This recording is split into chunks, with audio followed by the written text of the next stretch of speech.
Amayi, abambo, anyamata ndi atsikana ndikufuna ndikulandireni mwapadera mu programu ya Hymns of Hope Malawi edition.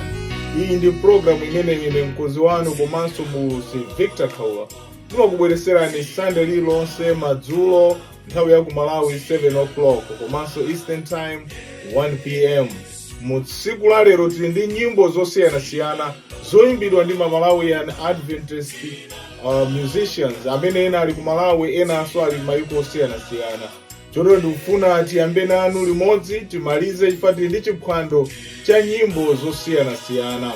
Amayi ndi abambo, inuyo mukudziwa kunena kuti mmene tikukhala ife mdziko lapansi, mmene tili kumapeto kwa nthawi tikukumana ndi mavuto osiyanasiyana amene amatipanga ifeyo kuti maso athu atsekeke, tisaone zinthu zina zodabwisa zimene Mulungu akutichitira. Nthawi zina timangoona zinthu zapafupi, koma ifeyo monga ngati akhristu, anthu amene tikuyembekezera kubwera kwa Yesu Khristu, tinayenera kukhala nawo maso otseguka, monga pali nyimbo zosiyanasiyana kuti open my eyes Lord so that I see you, kuti ndikuoneni inu. Kufa tikakhala kuti tili mdziko lapansi muchipulikiti mmenemo tingathe kulephera kumuona Yehova. Mwanjira padera ndikufuna ndithokoze onse amene mwakhala mukundifunira zabwino Friday pa 4 October pamene timakondwera tsiku langa lakubadwa kuti ndakwanisa zaka 50. Ambuye akudaliseni. Chifukwa chake mu tsiku la lero programu imeneyi tayipasa mutu onena kuti mutitsegule maso Ambuye kuti ndione inu. Chifukwa tikudziwa kunena kuti pamene munthu ukukula, pamene munthu tikuonjezera zaka, kapena pamene tikukhala pa dziko lapansi, nthawi zambiri pamakhala mavuto osiyanasiyana. Komano tikuyenera kumpempha Yehova kuti nditseguleni maso kuti ndione. Verse lathu losogolera mu tsiku la lero ndi Masalimo 119 verse 18 pamene muchizungu kunena kuti open my eyes that I may behold wonderful things from your law. Nditseguleni maso kuti ndione zodabwisa za muchilamulo chanu. Munditsegule maso kuti ndione. Nthawi zambiri ifeyo ngati akhristu tili pa dziko lapansi timalephera kumvesesa mawu a Mulungu wakumwamba chifukwa chona kuti Satana watizinga ndi zinthu zosiyanasiyana zimene zimatseka kuona kwathu za muchilamulo kuti kodi Mulungu akuyembekeza kuti ifeyo timuchitire chiyani.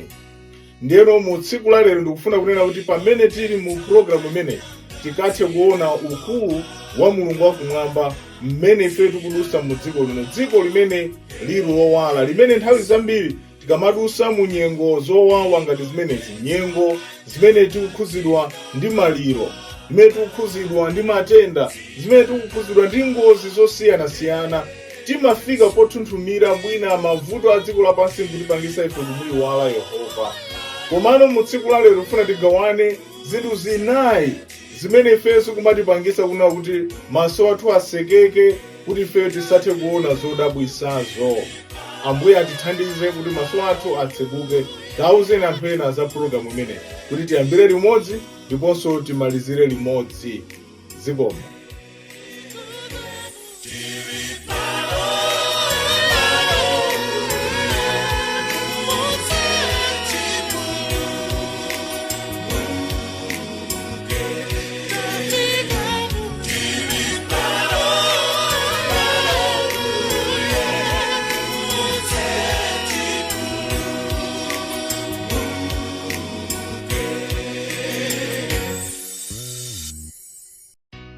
Zikomo kwambiri. So pamene tikupita mkatikati mwa programu imene tikunena kuti Ambuye mutitsegule maso kuti ndimuone Yesu Khristu. Masalimo 118 verse 19 yationesera ife kunena kuti tikuyenera maso athu atseguke kuti tione za chilamulo chake. Maso athu atseguke kuti tione kuti kodi Yesu Khristu akufuna chani, kodi Mulungu akufuna zotani. Ndiye pa dziko lapansi pali zinthu zotchinga zimene zimatipangisa ife kuti tisamuone Yehova Mulungu wakumwamba. Choyambirira chimene tikufuna tichione ndichionena kuti chinthu chimene chimatiseka maso is the destruction of materialism, kukonda zinthu. Anthu pa dziko lapansi ndionena kuti tili ndi chilakolako chofuna kukhala ndi zinthu zosiyanasiyana.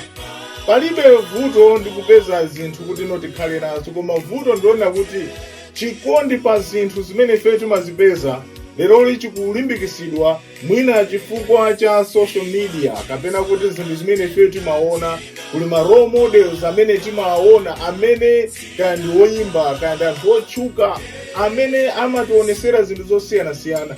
Ndi alipo anthu ambiri lero moyo wathu timaupanga kuti nofanane ndi anthu amenewa. Ndiye timazikundikira zinthu zosiyanasiyana zimene tikufuna tipange ndipo zimatipangisa ife kusakwanisidwa.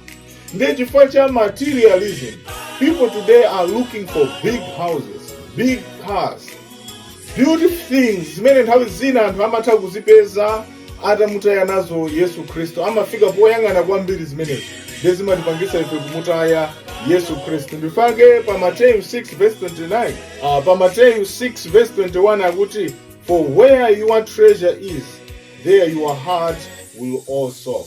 Verse likunena kuti kumene iliyo kuli chuma chanu, mtima wanu umakhala pomwepo. Amayi ndi abambo, ino mukudziwa kuti mukasunga chuma chanu kapena kumene kuli malo anu, kumene mwasunga zimene mumazidalira, moyo wanu umakhala uli kumeneko. Ndifaka kuti odala ndi amene amasungisa chuma chawo mu ufumu wakumwamba. Palibe chovuta kunena kuti ife tikhale nazo zinthu, koma zinthu zilapa dziko lapansi zisatipangise ife kutaya chikondi chathu ndi Mulungu wathu wakumwamba. Ndifake tikamawerenga m'buku la Roma chapter 8 tikumva Paulo akufotokoza kuti kaya ndi kulemera, kaya ndi kusauka, kaya ndi mavuto otani, izi zisatilekanise ifeyo chikondi chathu ndi Mulungu wakumwamba. Ndifake ife msiku la lero tikufuna tione nyimbo zoyambirira zitatu zimene zikufuna kutilimbikisa ife maganizo onena kuti tisatayike ndi dziko lapansi. Nyimbo yoyambirira kuti tsegulani maso, imene akuimba Abalaka SDA Police Choir, akunena kuti Ambuye nditseguleni maso kuti ndione kuona mmene zinthu zili pa dziko lapansi. Taumvani za mauthenga amaliro, matenda, chisoni, njala, kuvutika. Anthu tikamamva kunena kuti ati akudya zinthu zimene sitimayembekeza kuti anayenera kumadya. Ambuye titseguleni maso kuti ngakhale tikuona mavuto awo asatipangise ifeyo kuti no tikuyiwaleni ayi.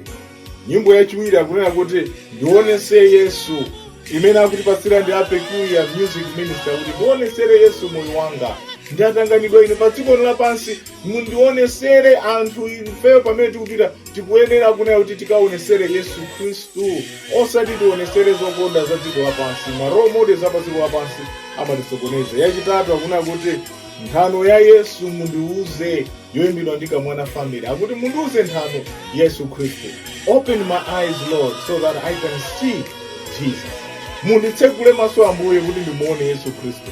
Munditsegule maso kuti ineyo ndione za mchilamulo chanu kuti ndikathe kuzindikira. Tatiyeni timvere nyimbo zitatu zimenezi.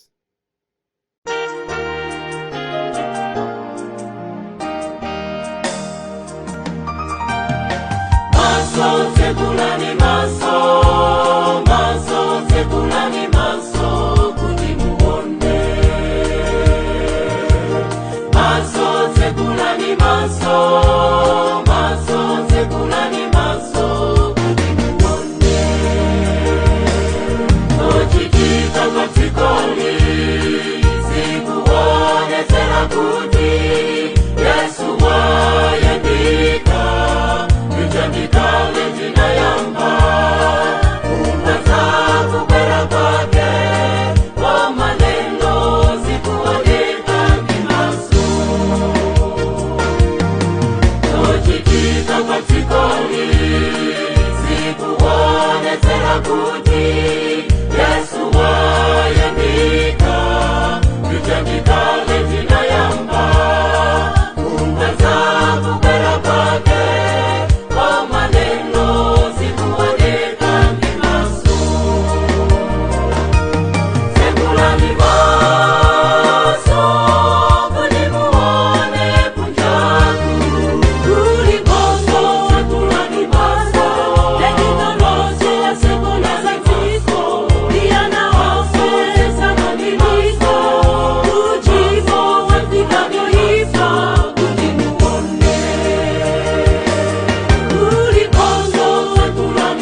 Ndionetse Yesu moyo wanga, ndipo ndimuyamike.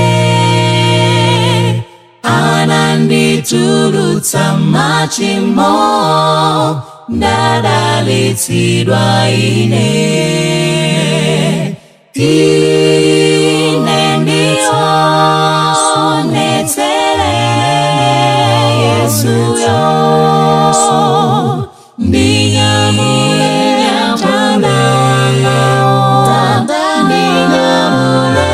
tsiku ndi tsiku, kana nikale osayenera. Koma benzakhala ndi Mbuye ku nthawi zonsezo. Koma benzakhala ndi Mbuye ku nthawi zonsezo.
Bye.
chifundo chake.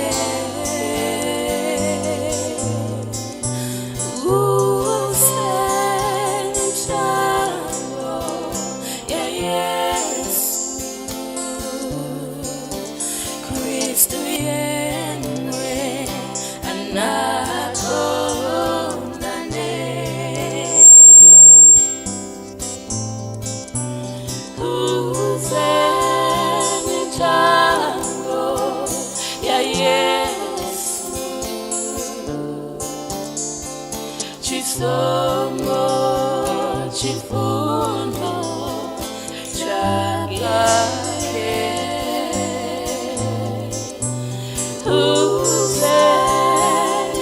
Uzenitano ya Yesu Kristu yeye anakondane.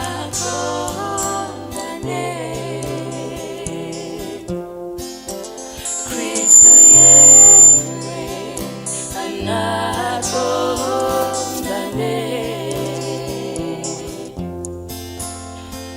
Amen.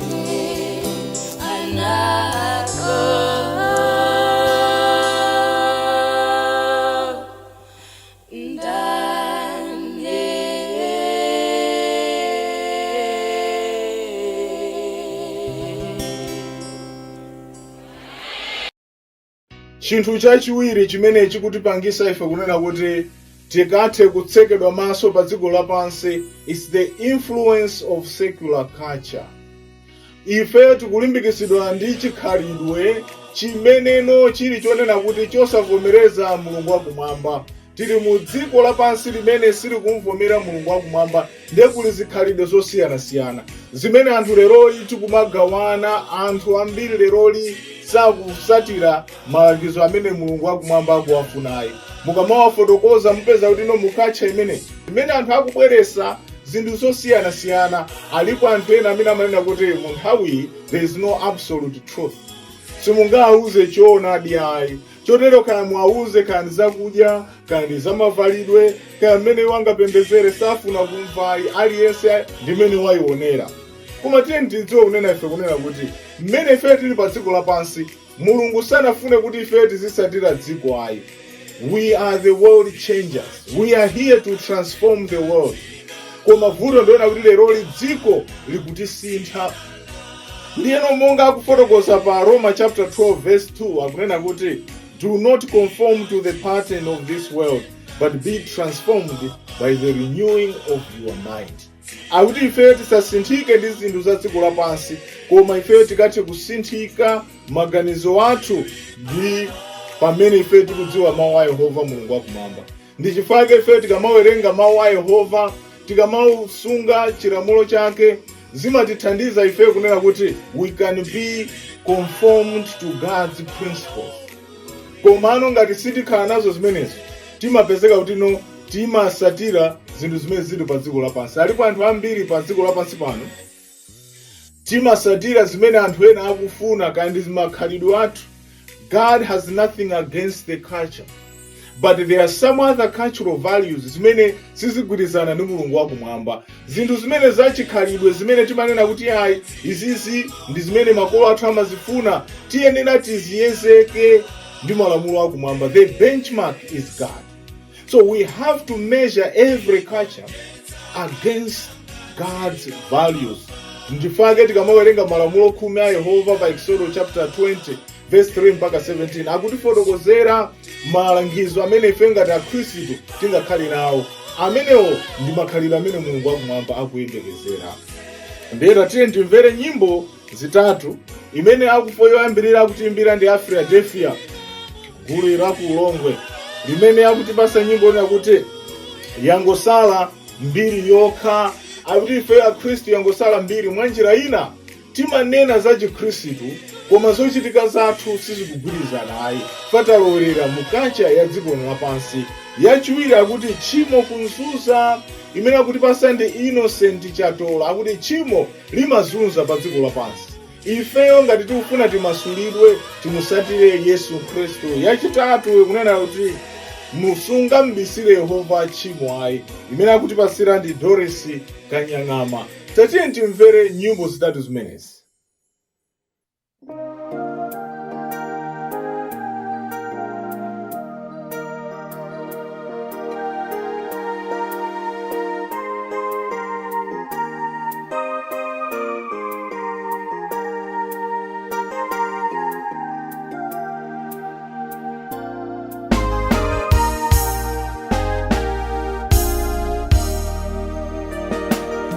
Yangotsala milioka analichitsanzo panchito yambuye ankaimbira Yesu ankapembedza iwo.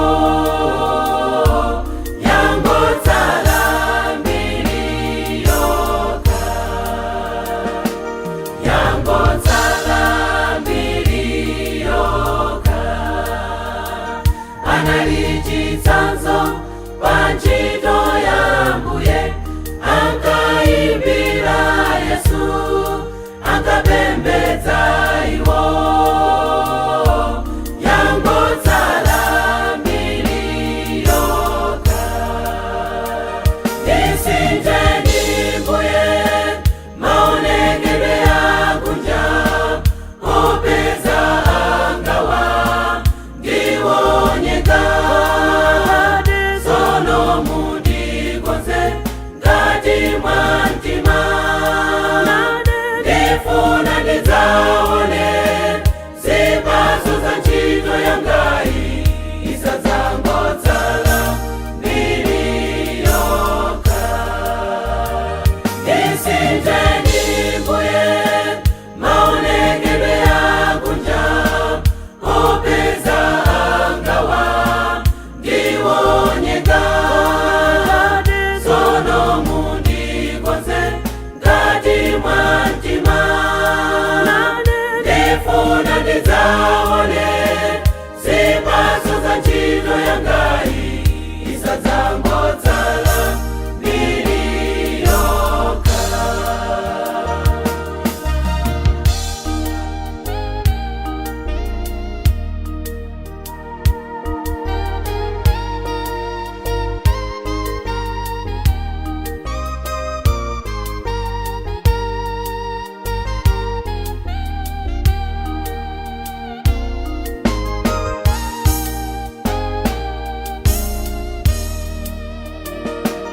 Kumbukani mbiri ya Samson, analiwa mphamvu pogonjetsa Dani, atalowelera ye mtundu wa chilendo. Inangotsala milioka,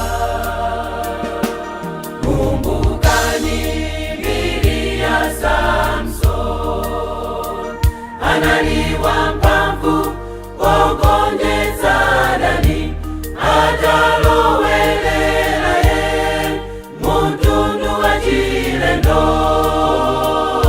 Inangotsala milioka, isinjeni mbuye maonekedwe akunja opeza angawa ndiwonyeka.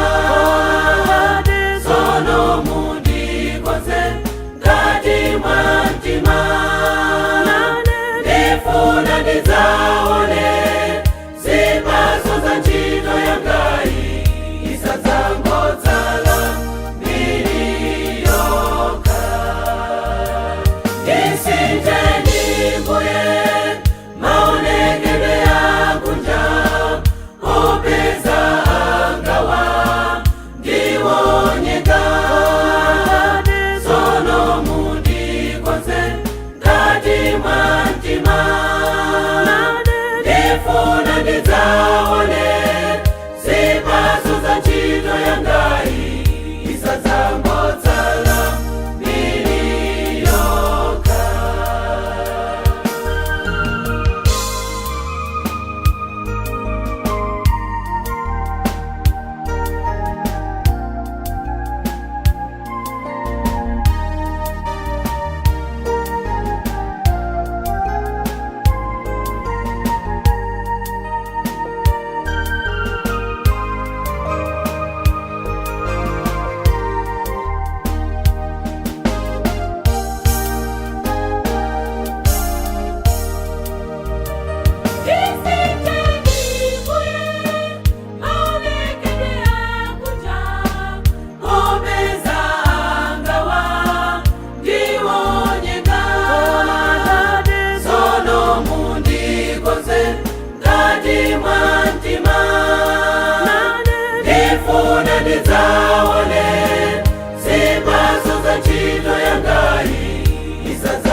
chimo mbuye likundizunza, chimo ndimafuna kusiya, koma ndikarapa ndikulila pasangapite nkhawi ndimachita solo mwero ndiri ndimanta kungowona mkazi chabe sinditha ai kuwakana amunazima ndivuta koma ndikamaimba kutumikila ngati wangwiro ndiri kapolo wa chimo mbuye ndatopa nane ndifuna ndikaonane nanu mene mukuza mubulemelelo ndisangokhala chikwangwani tuchabe ndisangogwira ntchito ikwachabe.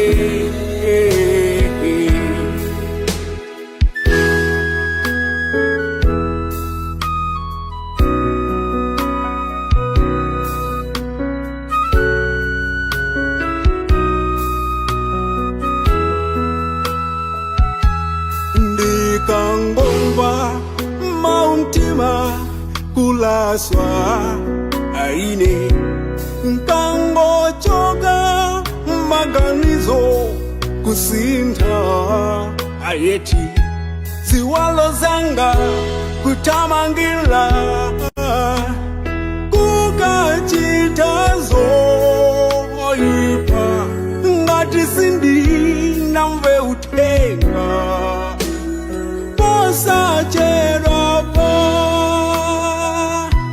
nkaganiza ndimagwira ndimantha kodi ndiza achimwilabe mpaka liti ndikutaika ekugahena chowang'anira chimwa mbuye mundithangatire kuleka chimo nane ndifuna ndikaonane mene mukuza mubulemelelo ndisangokhala chikwangwani tuchabe ndi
Chinthu chachitatu chimene chikumatipanga ife kuna kuti maso athu atsekeke ku zinthu zimene Mulungu wakumwamba akufuna ndi chachitatu, ndiona kuti getting used to sin, kulizolowera tchimo.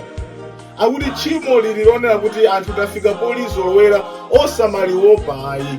Monga wina adanena kunena kuti kumutenga chule kumponya m'madzi otentha akuti no amadumphamo, koma kuntenga chule omwe nkumuyika madzi ozizira ndikuyamba kuwatenthesa pang'ono akuti amayamba kuwazolowera, ndipo madzi amafika mpaka na kuyamba kuwira iye uja osadzindikira ayi, mapeto ake amafera mu mpoto umenewo. Ndi mmene Satana amatipanga nafe, amatiyambisa pang'ono.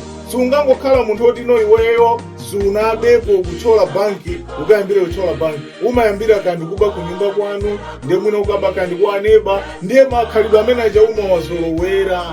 Kandi kunama kumene timayambira zinthu zasing'ono, kandi fana pa khomo, kandi pa nyumba pathu, kandi mabodza ang'ono ndiye timaza panga mabodza akulu.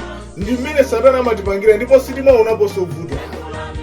Alipo anthu lero li miseche anayizolowera kuti mwafunsa kuti mmene mupanga zinthu zoopsa amakuwuzani kuti misecheso ndi chani. Anthu akupanga machimo akulu.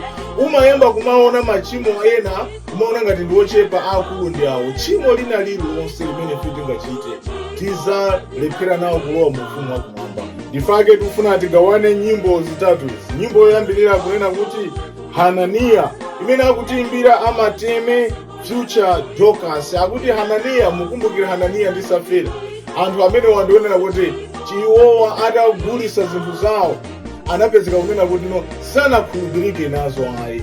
Anafika poona mmene anthu ena amachitira, komanso poyang'ana za dziko lapansi analizolowera tchimo, anaona ngati kunena kuti angathe kutengaponso zinthu zina nazisunga zimene zinawapangisa kunena kuti anthu amenewa adafa.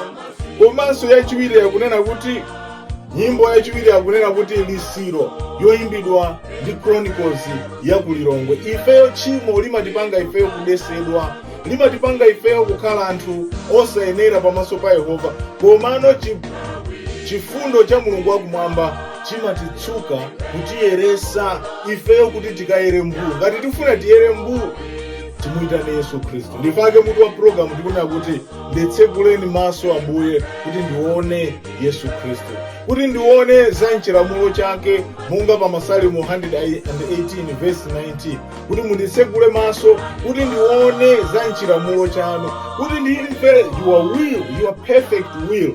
Tatiyeni timvere nyimbo ziwiri zimenezi. Anabwera Hananiya ndizokolola, anachita za chinyengo ndi kubaso zina, atangofa mkazi wake anafikanso, anapempha Safira kunena zoona. Anabwera Hananiya ndizokolola, anachita za chinyengo ndi kubaso zina, atangofa mkazi wake anafikanso, anapempha Safira kunena zoona. Ai nditu ndizo mwezi, dola zatu ndizo mwezi, ukanadziwa iwe za chinyengo wachitazima munako wafa, nawenso Safira ufera pompa. Ai nditu ndizo mwezi, dola zatu ndizo mwezi, ukanadziwa iwe za chinyengo wachitazima munako wafa, nawenso Safira ufera pompa. Zili lelo mipingo za chinyengozi, katangale ya Kristu kubera Yehova, tayiwala kuti Mulungu sanamizidwa. Hananiya ndi Safira anafa onse. Zili lelo mipingo za chinyengozi, katangale ya Kristu kubera Yehova, tayiwala kuti Mulungu sanamizidwa. Hananiya ndi Safira anafa onse. Ai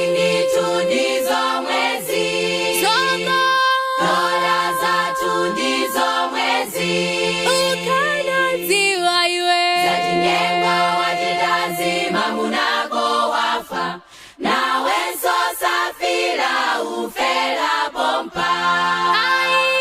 Ai nditundizo mwezi, dola za tundizo mwezi, ukanaziwa iwe zajinyengo wajitazima munako wafa, nawe sosafila ufela pompa. Ukanaziwa iwe zajinyengo wajitazima munako wafa, nawe sosafila ufela pompa. Ukanaziwa iwe zajinyengo wajitazima munako wafa, nawe sosafila ufela pompa. Ukanaziwa iwe zajinyengo wajitazima munako wafa, nawe sosafila ufela pompa.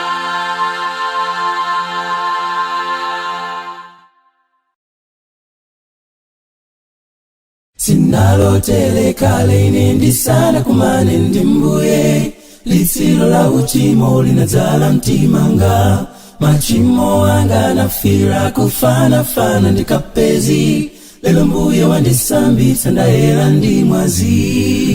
Litsilo kumapazi, litsilo mutumwanga, litsilo mtimamu, lelo Yesu wandisambitsa ndayera kupambana mongati matalala, sindine sokapolo ndine fulu ndamasulidwa.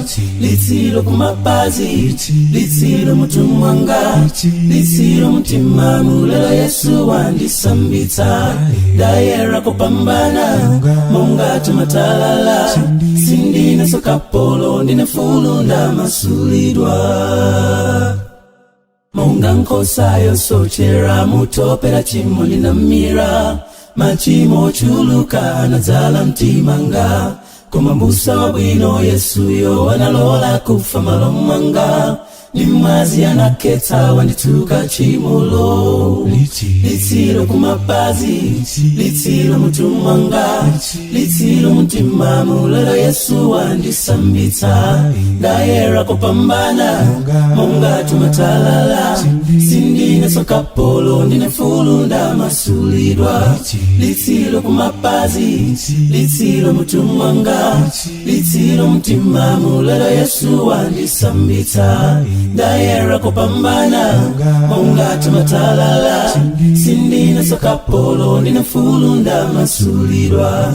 Litsilo kumapazi, litsilo mutumwanga, litsilo mtimamu, lelo Yesu wandisambitsa ndayera kupambana mongati matalala, sindine sokapolo ndine fulu ndamasulidwa. Sindine sokapolo ndine fulu ndamasulidwa. Sindine sokapolo ndine fulu ndamasulidwa.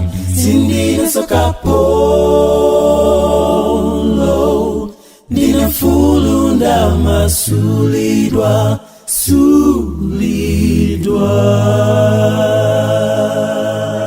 Mfundo yachinayi, chinthu chimene chimatipangisa ife kuti maso athu asekeke, it's being preoccupied with self. Being preoccupied with self zikutanthauza chani? Nthawi zambiri anthu ife tafika paja pona kuti timatanganidwa kwambiri ndi kuzikondweresa ife kusiyana ndi kukondweresa Mulungu wakumwamba. Anthu lero pa dziko lapansi timatenga nthawi yambiri yofuna kuti ife tizisamale ife. Ngakhale silizofunika kunena kuti no, we should not neglect ourselves. Koma ziwani kuti chikhristu is a sacrifice. Umatha kuona kuti izi ndi zinthu zabwino zoti ndikhale nazo, but for the sake of Jesus umatha kuzisiya. Kuti munthu usatire zofuna za moyo wako sungazikwanise. Afunseni anthu ambiri amene ali pa dziko lapansi, si ambiri amene anakwanirisa kuzisamalira kapena kukwanisa zinthu zonse. Muzamva kuti anapanga mapulani ambiri koma sizinakwaniritsidwa. Pamene ife tili ndi moyo wathu tisatanganidwe kwambiri ndi kuzisamalira ife tokha, chifukwa zimenezo zimatichosera ifeyo nthawi imene tingathe kutumikira Mulungu wakumwamba. Monga tikumva pa Luka chapter 9 verse 23 akunena kuti Whoever wants to be my disciple must deny themselves and take up their cross daily and follow me. Ngati ifeyo tikufuna kuti tikhale osatira kwa Yesu Khristu, kuti tizikane tokha ndiye titenge mtanda wa Yesu Khristu tiunyamule. Kunyamula mtanda kusonyeza kunena kuti lifting up the burden, kuti ifeyo tifike poti timusatire Yesu, we can allow kuti zinthu zina zilipitirire. Pamene ifeyo tili a Khristu timadziwa kunena kuti pa dziko lapansi pano pali zinthu zosiyana-siyana, kumakhala magig, kumakhala mashow amene amakhalapo. Ngati iwe ukufuna kuzisangalatsa ungathe kungonena kuti aya basi ine ndifuna ndikasangalala, koma ife we should not be preoccupied by ourselves. Kwa pakhala ndi zintchito zimene timatha kutanganidwa. Alipo anthu ambiri leroli we are so much preoccupied ndi moyo wathu to the level kuti ngakhale timakhala ndi ma excuse osafuna kupemphera ayi, kapenanso ngakhale kukana maudindo kunena kuti ndine munthu wotanganidwa. Koma ife tikuyenera kudziwa kuti Chikhristu chimafuna kuti ife tipange sacrifice. Ndiye ndifake lero tikufuna timve nyimbo izi zonena kuti kuzikondweresa ndi zinthu za nziko ndi zachabe. We can be preoccupied, koma limafika tsiku lina unena kuti umakumana nayo imfa. Ndi anthu ambiri amafika kuti ndinakadziwa ndinakapereka nthawi yokwanira kumtumikira Yehova. Ndiye awawa azimayi amasa amene kuchokera ku South Africa akuti kuzikondweresa ndi zinthu za nziko ndi zachabe. Awa ndi azimayi adolika amene ali mpingo wa Central Adventist ku South Africa aku Malawi. Komanso yachiwiri akutimbira ndi the calling, akunena kuti his name is wonderful. Iyeyo ndi wodabwisa, dzina lake ndiye mwayo amene atinenera kumkweza, palibe amene angafanane naye. Ndiye ife ngati tikufuna kuti timkweze ameneyi tikuyenera timfunse Yehova kuti Ambuye nditseguleni maso. We must pray today kuti Ambuye nditseguleni maso kuti ndione za mchilamulo chanu.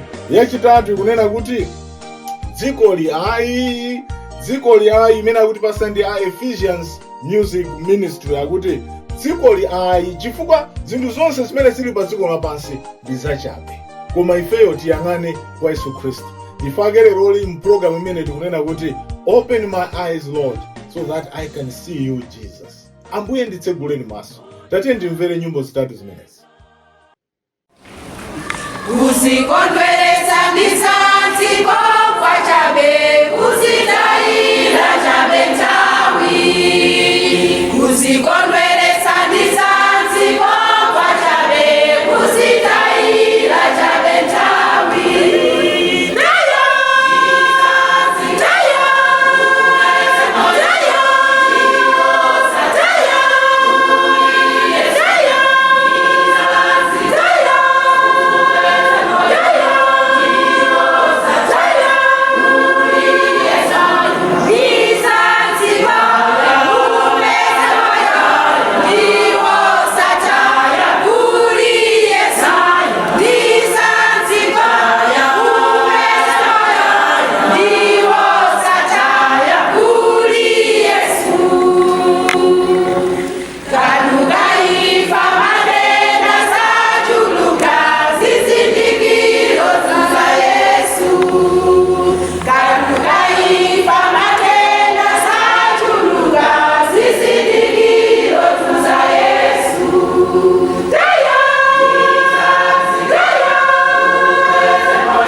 is wonderful. Jesus, my Lord, He is the mighty King, Master of everything. His name is wonderful. Jesus, my Lord. He is the great shepherd, the rock of ages, Almighty God is He.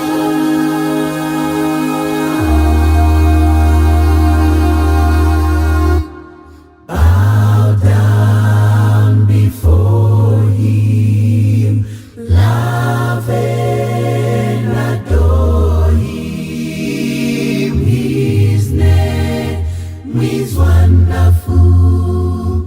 Jesus, my Lord. He is wonderful. The name of Jesus, my Lord. Dakala zikolintawi ya Itali, ndachita nalo dzikoli kwakukulu nditu ndazindikira, palibe chanzeru chintu chopambana ndi Yesu yekha. Dakala zikolintawi ya Itali, ndachita nalo dzikoli kwakukulu nditu ndazindikira, palibe chanzeru chintu chopambana ndi Yesu yekha. Ine dzikoli ainda sankha Yesu yekha, kalera ndiseke ine sintekeseka, olona mondwe azembuye sikusiyani, mpaka nkakocheze kudokona dzavala klona kwa moyo. Mbale wanga dziwa kuti nthawi yatha, ino si nthawi yochita zachibwana, zizindikilo zonetsa alinkudza, fumu ya mafumu, kalonga wamtendere. Mbale wanga dziwa kuti nthawi yatha, ino si nthawi yochita zachibwana, zizindikilo zonetsa alinkudza, fumu ya mafumu, kalonga wamtendere. Iye dzikoli ainda sankha Yesu yekha, kalera ndiseke ine sintekeseka, olona mondwe azembuye sikusiyani, mpaka nkakocheze kudokona dzavala klona kwa moyo. Ine dzikoli ainda sankha Yesu yekha, kalera ndiseke ine sintekeseka, olona mondwe azembuye sikusiyani, mpaka nkakocheze kudokona dzavala klona kwa moyo. Mpaka nkakocheze kudokona dzavala klona kwa moyo. Mpaka nkakocheze kudokona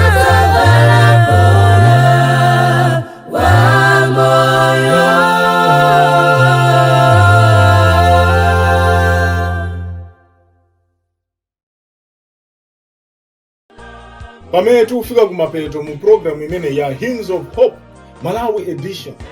Ndifuna ndikuthokozeni inu nonse amene mwamba kumatumiza nyimbo zanu komanso even ma testimony anu mmene nyimbo zimene zikudalisirani.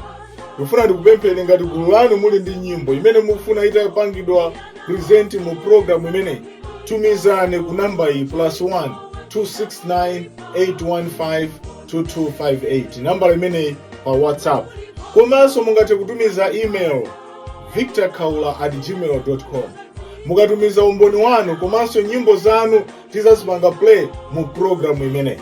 Ndikufuna ndikuthokozeni so inu nonse amene mukumalimbikisa anthu ena kunena kuti no andipange follow pa Facebook komanso ngakhale kupanga subscribe pa YouTube.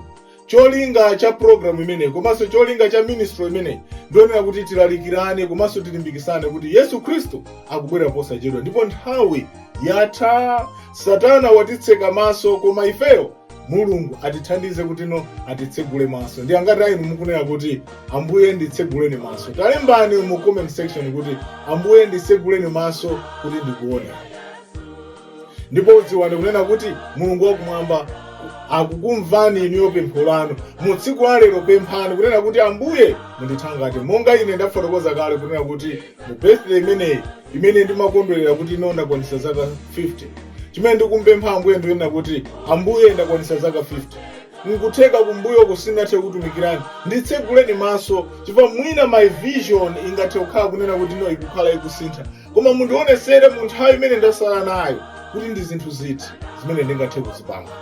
Ambuyeso akuthandizeni nanu kuti kumasiku a moyo wanu amene mwasala nawo akutseguleni maso kuti muone za muchilamulo chake, kuti mumuone Yesu Kristu muchina chilichonse. Monga pali nyimbo ichakunena kuti yang'anani kwa Yesu, yang'anani kwa Yesu, akuti pamene tikuyang'ana kwa Yesu dzapa dziko lapansi zimazima ndipo ifeyo timaona kuwala kwake. We see beyond what ordinary eyes can see. Brothers and sisters, we are myopic in our own understanding. We don't see far. We need to be strengthened by the power of the Holy Spirit. The Holy Spirit can open our eyes. Monga anamutsegula maso mnyamata wa Elisa kuti aone pamene amaopa khamu, koma atamutsegula maso anaona chikhamu kunena kuti amene ali ndi awo ndi ife athu ndiopambana. Ife pa dziko lapansi anthu ambiri maso athu adasekeka, sitikuona zambiri. Tiyeni timpemphe Yehova kuti atitsegule maso. Makoma nonse tizakumanenso sabata ya mawa. Munali ndi ine Victor Kaula, mkonzi komanso muulusi wa program imene Hymns of Hope. Ndikusiyani ndi nyimbo yakuti no wakonzeka imene akuti pasa ndi the shepherds ochokera ku Lilongwe. Ambuye akudaliseni. Bye.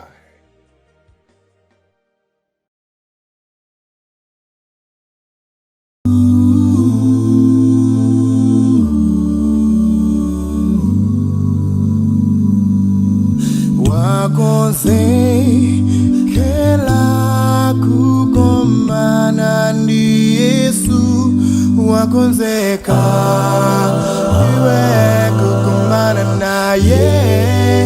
Yesu akubwera mitambo kutatenga oyela kutapita nao kumwamba. Koma kodi wakonzekela kumkana ye mwamba. Ambuye akudza mitambo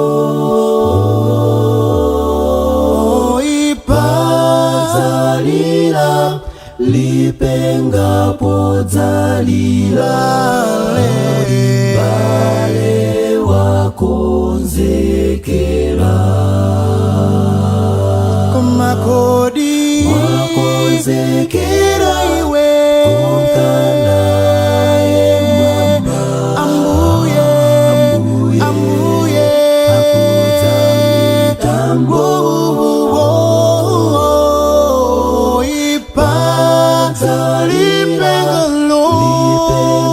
podzalira bale wakonzekela. Siyazo ipazo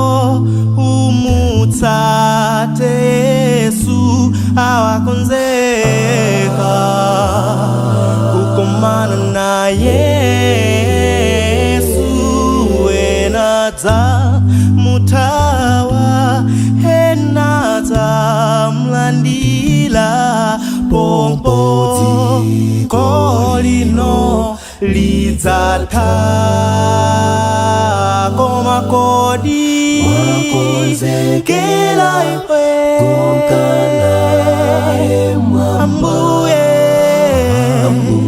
Ambuye akuta mitambo inu oipa lipengalo kodi mbale wakonzekela koma kodi wakonzekela Ambuye akuta mitambo yoipa lipengalo kodi mbale wakonzekela